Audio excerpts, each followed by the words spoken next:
Olá,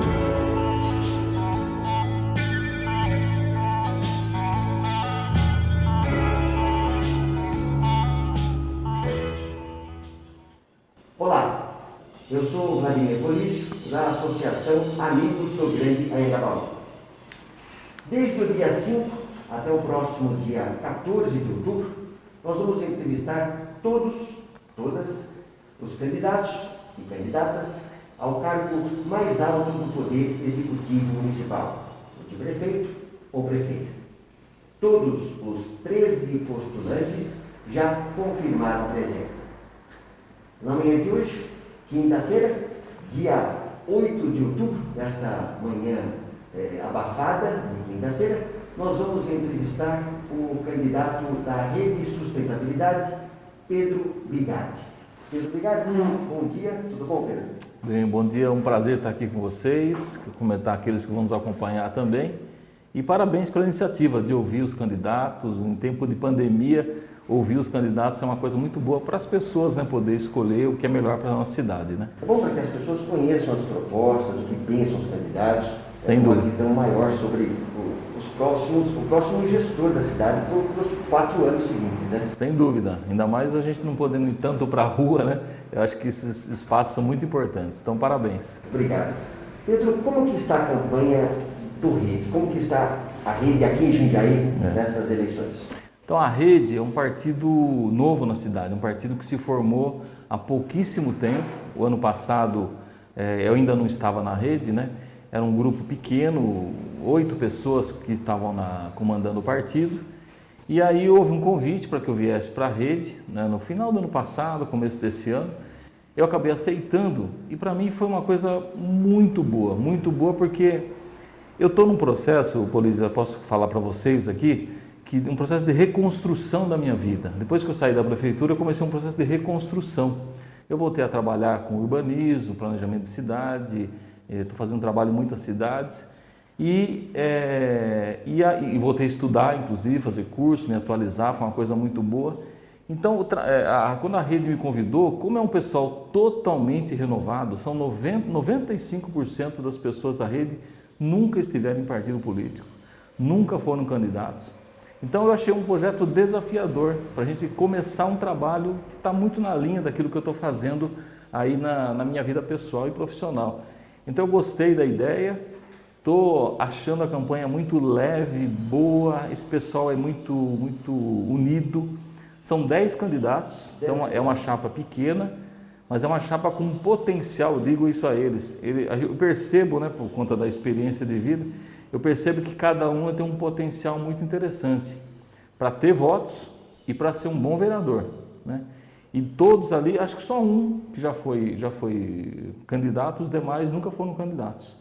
Então, um pessoal muito interessante, e eu entendo que a Rede vai eleger um vereador, a nossa expectativa é eleger um vereador, e a minha campanha eu estou fazendo ela muito leve, gostosa de fazer, construindo projetos, falando do que nós já fizemos, falando do que a gente vai fazer. Eu estou me sentindo muito bem, como, olha, raramente eu tive isso, assim, uma sensação tão boa como eu já tive em outras campanhas, raramente.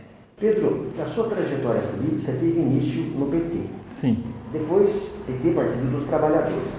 Depois você passou pelo PCdoB, Partido isso. Comunista do Brasil, foi eleito prefeito Isso. do PCB em 2012, e depois, durante o mandato, você passou para o PSD, Partido Social Democrata, que é encabeçado pelo ex-prefeito de São Paulo, Gilberto Kassab. Perfeito. E acabou perdendo a reeleição em 2016. Perfeito. Depois você foi para o PDT de Ciro Gomes, Partido Democrático Trabalhista, e agora está na Rede Sustentabilidade da Marina Silva. Então, a minha pergunta, qual que é a sua posição política? Pela mudança de legenda, das legendas que inicialmente elas eram ligadas mais à esquerda, depois eu fui mais para a direita e agora acabou voltando um pouco mais para a esquerda. Então, a minha dúvida são posições políticas antagônicas, mas qual que é a sua verdadeira posição política? Porque você acredita que os partidos são todos iguais e o que muda são as pessoas, ou Me diga um pouco sobre Não, eu acho que os partidos não são todos iguais, não. Cada partido tem uma ideologia. Claro que nem todos os partidos têm. O Brasil tem mais partido do que ideia, né? Isso não tem dúvida alguma. A gente tem que ter uma reforma que a gente pudesse ter menos partidos hoje no Brasil, não tenho dúvida disso. Eu vivi quase 30 anos em partidos com uma trajetória muito vinculada à esquerda. Eu sou uma pessoa de esquerda, sou uma pessoa que defende a divisão, o respeito às pessoas, solidariedade. Eu tenho esses princípios comigo. Então eu vivi quase 30 anos nesses partidos. Quando eu saí da prefeitura, eu busquei um caminho que acabou se mostrando um caminho que não estava dando muito certo, não estava me fazendo bem, né? Tanto no PSD, e eu respeito o PSD, quanto no PDT. Eu sentia que eu precisava buscar um projeto diferente. Mas o PSD não era meio estranho, ele não saiu Foi. Eu fui para o PSD por um motivo muito específico, na verdade. Quando eu saí do PCdoB, eu fui para o PSD porque o PSD estava na nossa base desde 2012. Era um partido que estava conosco desde 2012. Era um dos poucos partidos que estavam desde 2012. E eu tinha uma relação muito boa com as pessoas que compunham o PSD em Jundiaí. Pessoas muito boas mesmo, né? Não tinha ligação com o que é o PSD do Centrão? Não, nada. Era uma questão muito local, Mas acabou não dando certo exatamente por isso. Eu acabei no PSD, mas a ideologia, a forma do partido atuar não me fazia bem. Então eu diria assim, que a partir da minha saída da prefeitura é que eu comecei a buscar um caminho ali, mas eu não estava encontrando. E hoje eu sinto que a Rede de Sustentabilidade é o caminho que eu precisava, porque é um partido renovado, totalmente renovado. Marcelo Lomônico, nosso candidato a vice-prefeito, esteve comigo no governo, na escola do governo, é uma pessoa de bem. As pessoas que estão do meu lado são pessoas de bem, pessoas que querem construir projetos, que saiu um pouco daquele dogma, daquelas ideias partidárias, estão buscando um caminho, construindo um caminho junto. Então, eu sinto que eu sempre fui de partido político, sempre, tanto que eu fiquei 20 anos num, 10 anos no outro, só que a partir do momento que eu saí da prefeitura, eu comecei a buscar um caminho e não estava encontrando. Isso tem a ver um pouco também com a estrutura partidária do Brasil. Eu me lembro que a Irundina falou isso um dia, os partidos precisam ser reinventados no Brasil, eu sinto isso. E na rede eu estou encontrando um espaço político que está me fazendo muito, muito, muito bem. Não só pelo pessoal local, mas federal também. Federal e eu acho que essa renovação de pessoas aqui em Jundiaí, esse pessoal novo, diferente que está comigo, eles me dão um gás assim para construir coisas, é muito interessante. O debate, por exemplo, plano de governo, o debate de ideias é muito sadio. Então, eu renovei as pessoas, inclusive, que estão trabalhando comigo e estou me sentindo novamente muito animado com a política. É isso que eu queria ter vontade de fazer política de novo, que eu tinha perdido um pouco depois que eu saí do governo, nessas passagens que eu tive pelos partidos. Hoje eu digo isso com respeito a todos eles, onde eu passei eu fui muito respeitado e respeitei os partidos. Mas a questão interna, né, de você se sentir bem, satisfeito, feliz, agora na rede eu estou sentindo isso e acho que dá para construir um projeto bacana. E o mais curioso, eu não fui para a rede para ser candidato. Não, eu até comentei com eles, como eu estava reconstruindo a minha vida pessoal e profissional, eu disse, não vou ser candidato a prefeito, eu vou ajudar vocês, a gente lança um candidato, a gente lança uma chapa própria e a gente constrói um caminho novo. Há uma semana da convenção, houve um convencimento, né, deles todos, eles fizeram uma reunião, foi uma coisa muito bonita até. Eles fizeram uma reunião e nessa reunião eles todos foram fazendo depoimentos do que significava a minha candidatura. E eu falei, não tem como eu fugir disso, a partir de todos esses depoimentos dessas pessoas, não tem como eu ficar fora. Então, há uma semana da convenção é que eu mudei a minha posição em relação à disputa e acabei aceitando o convite da rede ser candidato. E estou muito feliz mesmo com o partido. Pedro, principalmente nas grandes cidades, nas capitais do estado, os candidatos têm buscado se grudar, se aproximar do presidente da República ou do governador do estado, tentando federalizar a disputa. Qual a sua opinião com relação a isso? E se aqui em Jundiaí você sendo da Rede Sustentabilidade, se existe possibilidade de que a Marina Silva venha apoiar a sua campanha aqui na cidade, se ela vem para cá, ou algum outro grande expoente do partido, como o Randolfo Rodrigues, por exemplo. Eu acho que a campanha municipal, ela é municipal. Eu não consigo enxergar essas ligações que vão fazer tanto na esfera federal como na esfera estadual. Sinceramente, eu acho que mais do que nunca, eu estou percebendo das reuniões que eu tenho feito online, tenho conversado com muita gente, as pessoas querem soluções, projetos, ações para a questão local. Eu não tenho visto qualquer debate daqueles que eu tenho participo muito com debates com estudantes, com jovens, ensino médio, eu gosto muito de fazer isso. Fui professor 10 anos, eu gosto dessa relação com essa juventude. Então, eu conversando com essas pessoas, eles falam de problemas locais.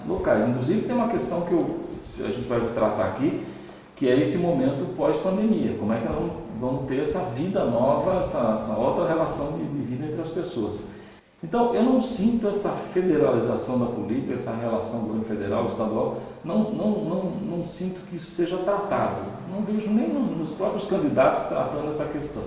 Eu acho que a questão é focar nos problemas locais, discutir a questão local, até porque tem uma outra questão. Essas ligações, elas acabam sendo até preconceituosas, né, por conta dessa divisão, dessa polarização que a gente vive no Brasil. Está do lado desse, está do lado daquele, já começa um certo preconceito na análise do que o candidato vai falar e fazer. Então, eu acho que nós temos que focar nas questões locais, né? A Marina é uma pessoa que eu respeito, ela foi ministra do Meio Ambiente, eu tive contato com ela na época que ela foi ministra do Meio Ambiente, tive com ela, inclusive, por algumas vezes lá em Brasília e mesmo aqui quando ela esteve em São Paulo. Respeito muito a sua luta, a sua história. Nós já fizemos uma reunião dos candidatos a prefeito do Estado de São Paulo da rede com a direção estadual e nacional. Então a Marina tem apoiado. Eu acho que o deslocamento dessas grandes lideranças nacionais, seja do que o partido for, para as campanhas, vai ser muito difícil. Nesse tempo de pandemia, talvez seja até via internet. Com certeza. Isso, depoimentos pela internet, declarando voto, apoio, isso com certeza. Mas a Marina, eu respeito muito ela pela sua história, pelo que ela já fez, pela luta dela, pessoal, inclusive, uma luta impressionante. Então, isso deve acontecer, mas eu acho que presença campanha é muito difícil. A reeleição no Brasil, ela funciona como uma espécie de plebiscito para quem está no governo. Se o governo vai indo bem, ele é reeleito. Se não está indo, a reeleição não acontece. Você chegou à prefeitura em 2012 com mais de 140 mil votos no segundo turno e derrotou o atual prefeito, Luiz Fernando, com quase o dobro de votos que ele teve.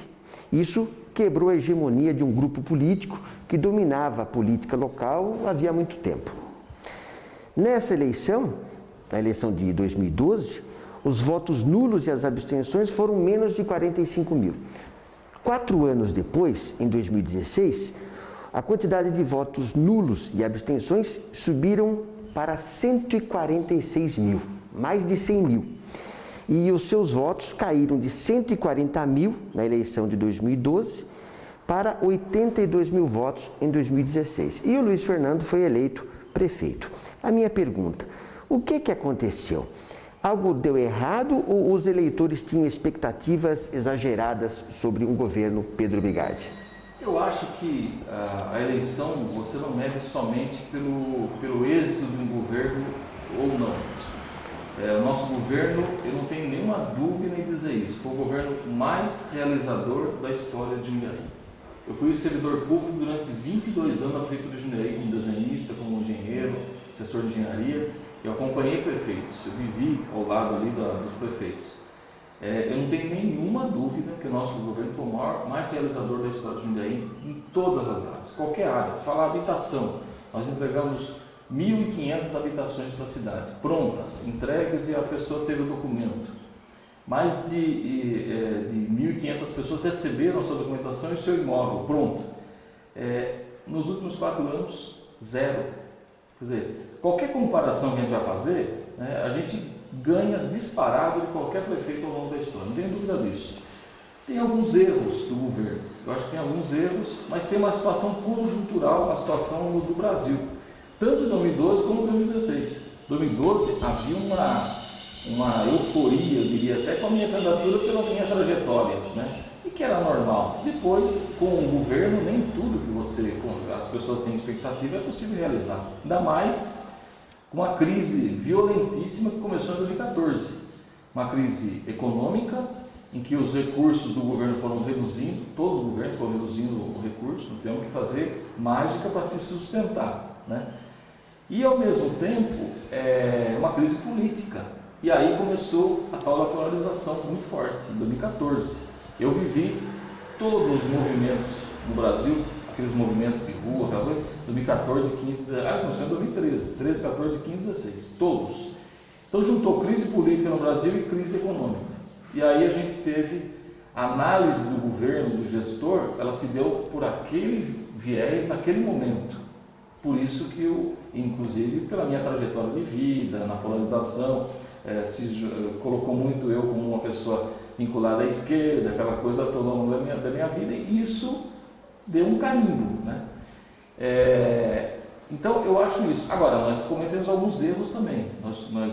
Eu falo que sou uma pessoa de gestão. Por ser servidor público de carreira e de vida, eu, de certa forma, queria que as coisas todas acontecessem e me enfiei de cabeça na gestão para fazer as coisas acontecer. Só que eu acho que aí eu fiz pouca política. Eu devia ter feito mais política, política de relação, política de convivência. As pessoas queriam mais eu ali próximo na rua delas do que a execução da obra para o bairro dela. É curioso isso. As pessoas queriam mais a minha presença do que por ter sido eleito, pela relação que eu tenho com a rua, com as pessoas. Eu sou uma pessoa de rua, né, de contato.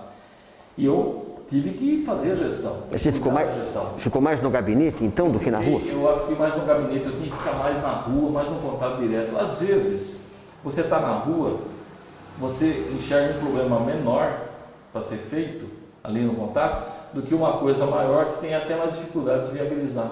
Então, esse contato eu aprendi. Eu falo que hoje eu estou muito tranquilo, eu falo o que eu acho, o que eu penso, não tem nenhum problema com a eleição, com ser politicamente correto, não tem nenhum problema.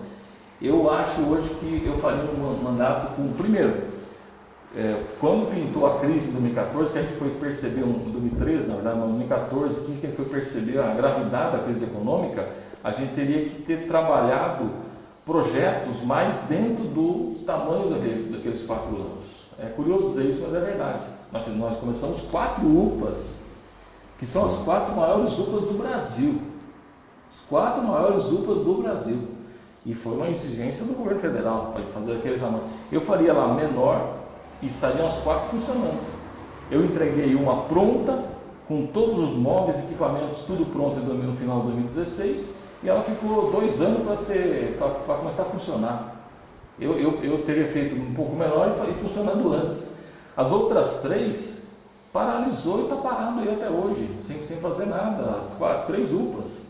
E que é um erro, eu sei que foi feito isso pela política, né? Aliás, eu vivi 2 anos e meio só com crítica, destruindo a minha imagem, né? Foi a jogada política da tua gestão, destruir a imagem daquele que é o principal adversário, justificar não fazer nada por conta de questão orçamentária, de dívida, que quebrou a prefeitura, que era uma grande mentira, a gente pode provar isso agora, mas trabalhar isso 2 anos e meio, 3 anos, só destruindo o adversário, é uma questão, é Maquiavel, né? Destrói o seu adversário, não precisa fazer, faz uma boa comunicação, mantém a comunicação da cidade sob controle no sentido de relação, e no finalzinho do governo você joga um asfalto, um recap para a cidade toda para dizer que você está trabalhando. Foi isso que foi feito na tua gestão. Então, o nosso governo foi muito realizador, mas nós erramos na comunicação, nós erramos muito na comunicação. Tinha coisa que a gente fazia e as pessoas nem percebiam o que a gente estava fazendo, nem percebiam. Eu fiz mais asfalto do que foi feito agora. Eu fiz 2 milhões de metros quadrados de asfalto. Está sendo feito 700 mil metros quadrados de asfalto na cidade. Só que eles fizeram agora no finalzinho, estão fazendo uma propaganda em cima disso, fazendo tudo junto, você percebe. Eu asfaltei o Anhangabaú inteiro, recapei o Anhangabaú inteiro. As pessoas mal vão lembrar disso. Mas quando você faz ali perto da eleição, as pessoas vão lembrar. Eu não trabalho assim. Eu não trabalho assim nem por ter sido servidor público e nem pela política. Eu tenho uma honestidade na minha relação com as pessoas. Eu faço porque eu acredito no que eu estou fazendo. Então, eu acho que a gente cometeu alguns erros, mas tem essa coisa, essa marca política que eu carreguei também. Também tinha pessoas do meu lado que às vezes também não levaram as coisas como deveriam fazer, como deveriam ter feito. E o prefeito, isso é outra coisa que eu aprendi. Eu gosto de descentralizar, eu gosto de confiar no trabalho das pessoas, eu indiquei pessoas para poder fazer essa coisa acontecer, mas o prefeito tem que ter o controle de tudo na sua mão. Eu hoje faria tudo muito controlado na minha mão. Você não tinha?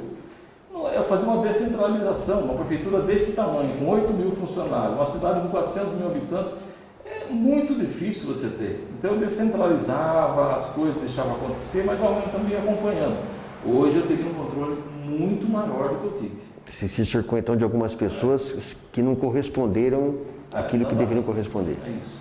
Mas de qualquer forma, mas também tem gente muito boa também, inclusive pessoas que estão ao meu lado até hoje, gente da melhor qualidade, que não estão na rede, mas estão do meu lado, na minha trajetória de vida, pessoas que eu admiro demais, né? Que eu tenho convívio, relação todo dia. Então, eu acho que a gente cometeu alguns erros, é claro, é natural isso no governo, eu enxergo isso, faço autocrítica, eu podia dizer, não cometemos erro nenhum, está tudo bem, não, cometemos erro, mas havia uma conjuntura política muito dura, que acabou atrapalhando a minha reeleição. Né? E falando dos erros,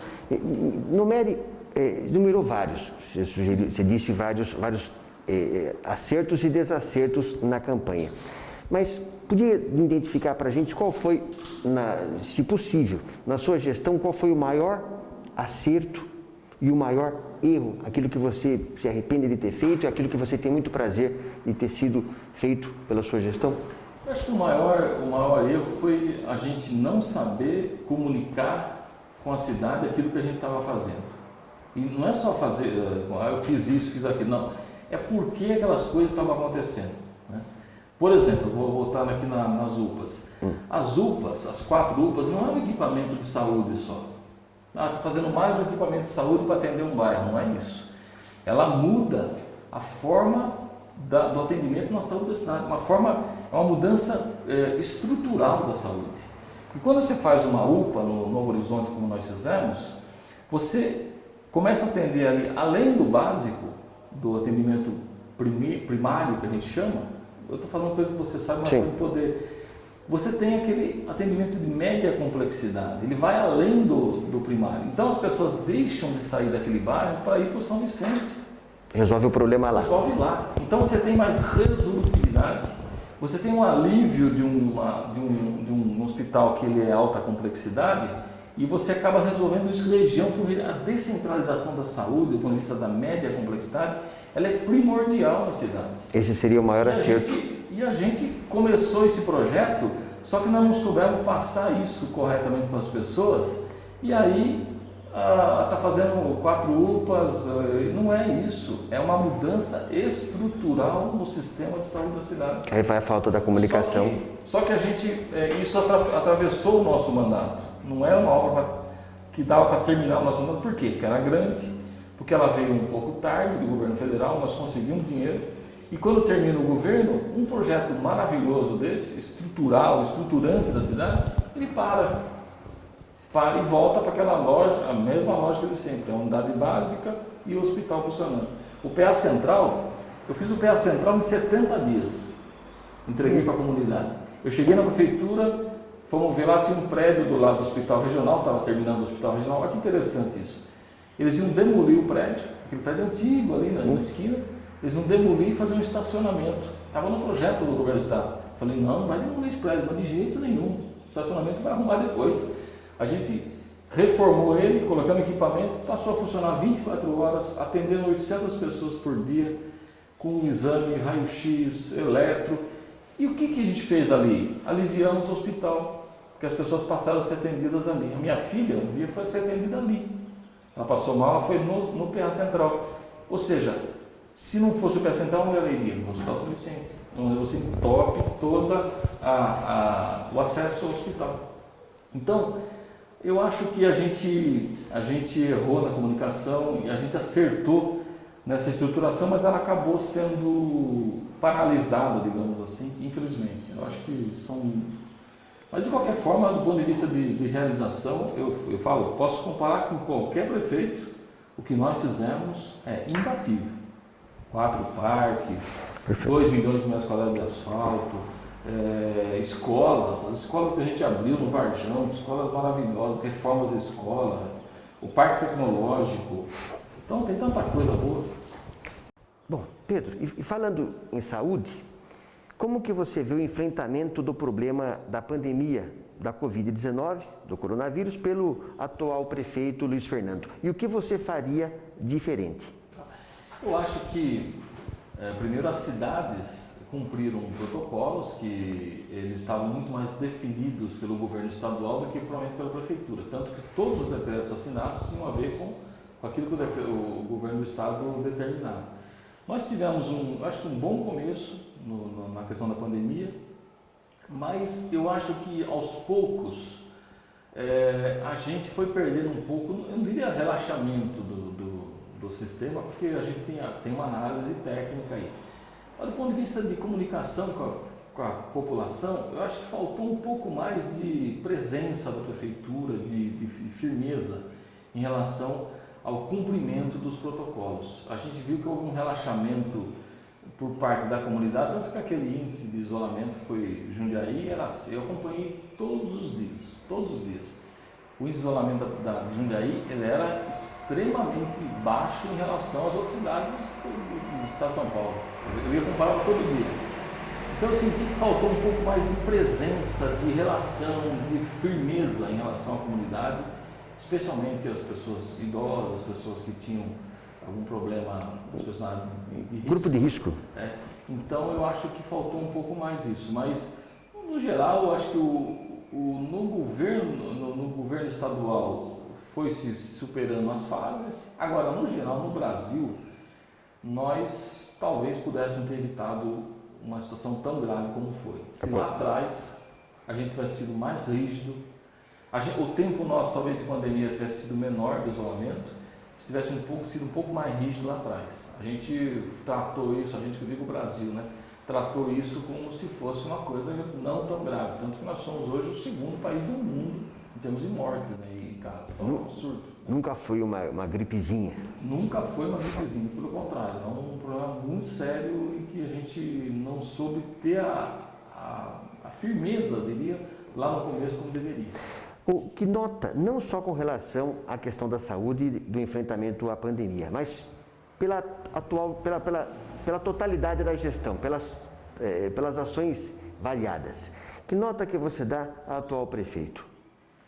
Pelo conjunto da obra? Olha, eu acho que... E por quê? Quando a gente está fazendo uma disputa, né, qualquer coisa que a gente fala fica sempre sob suspeita, né, porque nós somos adversários. Mas eu acho que eu nunca vi nenhum prefeito ao longo da história, não vi. Você pode ter tido um probleminha aqui, governo e tal, mas ninguém ao longo da história, todos os prefeitos que eu acompanhei, o Fávaro, o Valmor, o Miguel, o Benassi, o Ari, eu nunca vi um prefeito ficar 2 anos e meio triturando o adversário, o prefeito anterior. Eu nunca vi isso na minha vida. Eu acho que isso foi um desserviço à cidade de Jundiaí. Eu acho que ele poderia estar trabalhando, né? Ele falou que eu destruí a prefeitura, as finanças da prefeitura, eu quebrei a prefeitura. O Tribunal de Contas aprovou todas as minhas contas. Todas as minhas contas. O tribunal é muito rígido, você sabe. No estado de São Paulo o tribunal é muito rígido. Eu acompanhei as sessões do Tribunal de Contas. Quando as minhas contas estavam para ser julgadas, eu fui lá acompanhar. Fui lá, pessoalmente sentei e fiquei assistindo a análise dos prefeitos do estado de São Paulo. Muito rígido.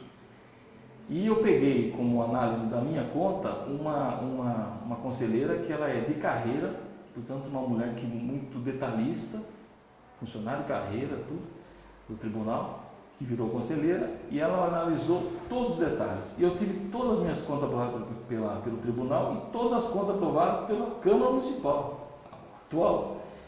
Então, assim, jamais eu teria quebrado a prefeitura e teria as contas aprovadas, jamais. Eu tive 3,5% de déficit de 2016 para 2017.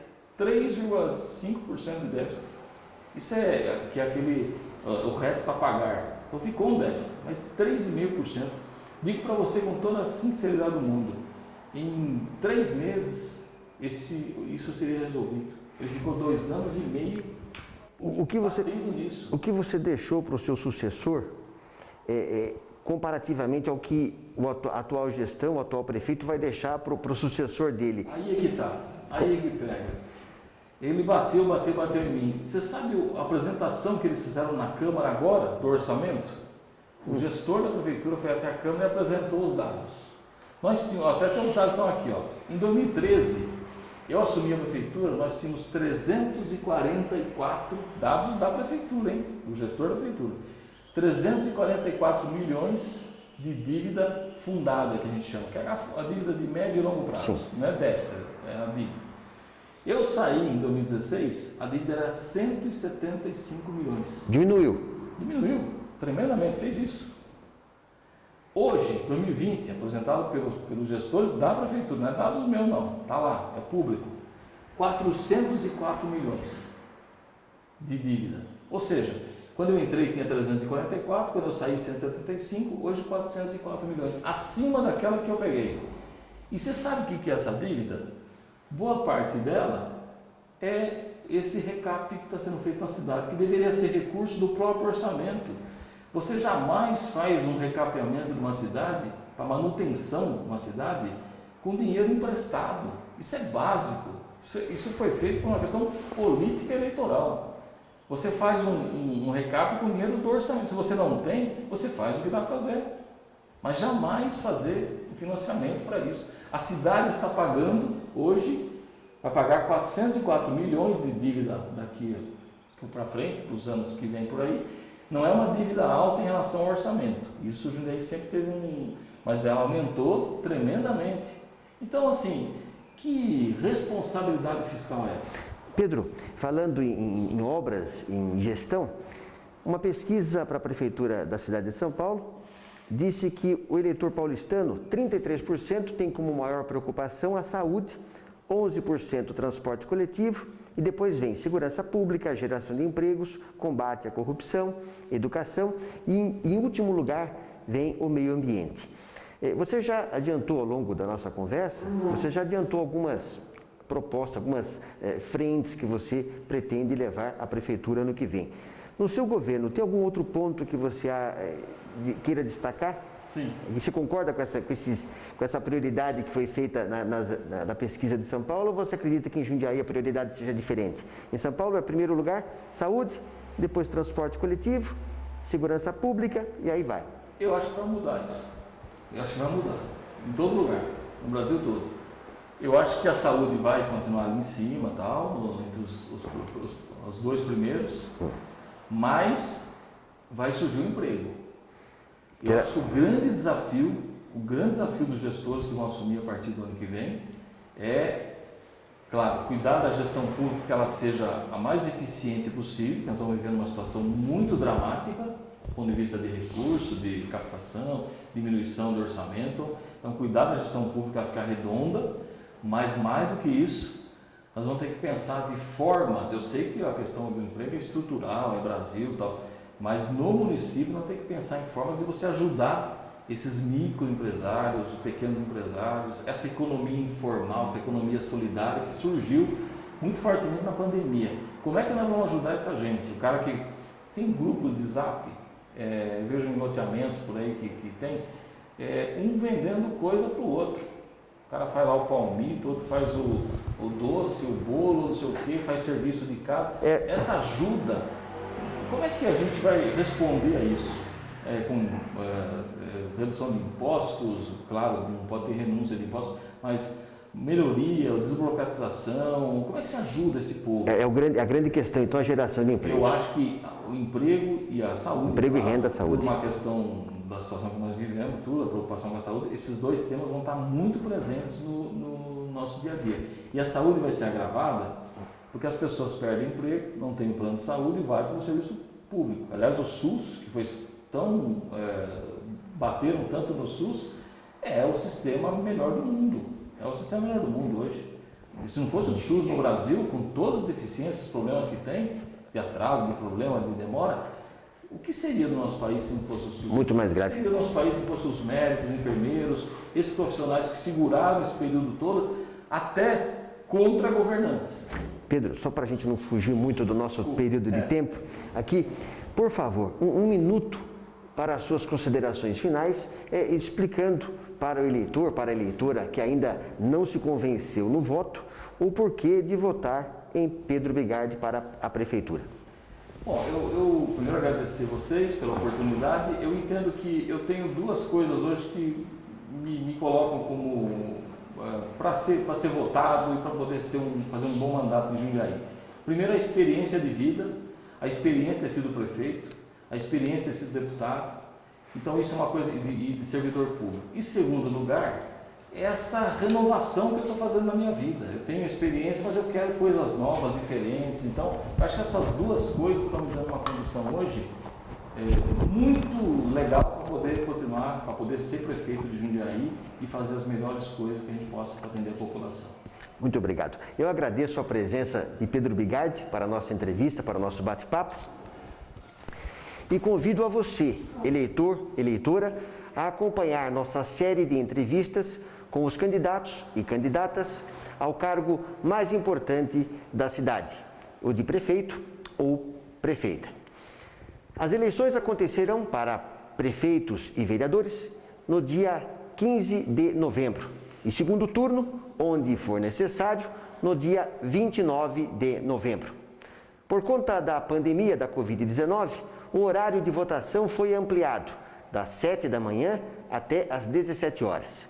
Pessoas com mais de 60 anos terão prioridade na votação entre 7 e 10 horas da manhã.